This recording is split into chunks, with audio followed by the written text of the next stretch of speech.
महालक्ष्मी, मैंने माना कि मंगल भाभी ने इतना बड़ा सच छुपाया सबसे। तुम तो अपने मन को शांत रखो ना, थोड़ा ध्यान रखो अपना। ये उबलता दूध तुम्हारे हाथ पे गिर गया, तुम्हारा ध्यान ही नहीं गया। हद है।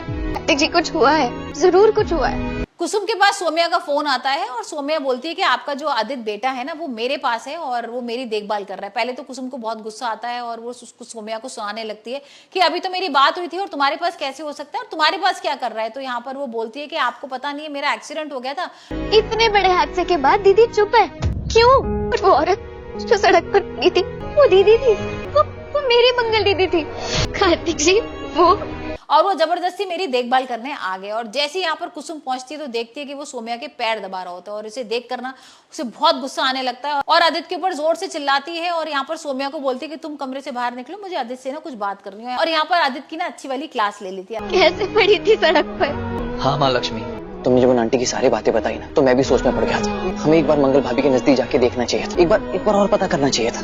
कार्तिक जी आदित्य को बोलती है कि तुम्हारे बच्चे हैं, तुम्हारी बीवी है इतनी अच्छी समझदार मंगल, और तुम्हारी हिम्मत कैसी होगी यहाँ पर इस दूसरी औरत के पास आने की। और यहाँ आदित्य बोल ही नहीं पा रहा है कि भाई मुझे सोम्या से शादी करनी है। अब भाई पहली वाली बात भी तो आदित्य नहीं बता पाया कि किस तरीके से उसने मंगल को अकेले छोड़ के आ गया था।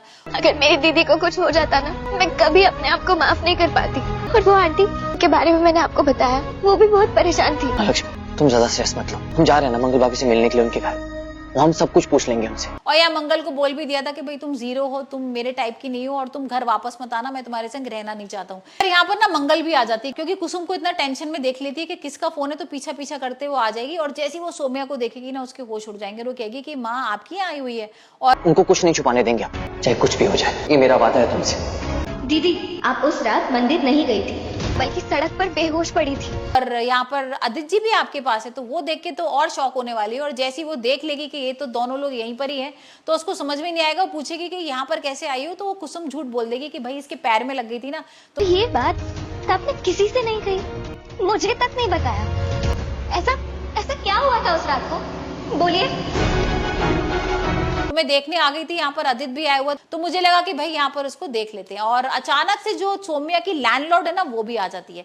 हमने देखा ही ना वो कितनी बार आई है यहाँ पर सोम्या को टीज करने के लिए, और आदित्य को भाई देख ही चुके हैं यहाँ पर, तो सोसाइटी वाले गुस्सा भी करते हैं। यहाँ पर वो किसी लड़के को क्यों बुला लेती हूँ, और यहाँ पर आदित्य को देख के भी बोलती है कि भाई आपकी इससे शादी होने वाली है। यहाँ पर मंगल को उस टाइम तक समझ में नहीं आता है, लेकिन जैसी वो ये सारी बातें सुनेगी ना तो उसके दिमाग में आने लगेगा कि हो सकता है कि इन दोनों का कुछ अफेयर चल रहा हो। और यहाँ पर जो लेडी आई होती है ना वो कहती है भगवान जी का सिंदूर है, आप एक काम करो ये सिंदूर लेके ना अपनी वाइफ के मांग में भर दो। और भाई यहाँ पर आदित्य तो पता ही है, सोम्या भी खड़ी है और मंगल भी खड़ी है, तो यहाँ पर मंगल की मांग में सिंदूर भरता है और ये देख के सोम्या के होश उड़ जाते हैं।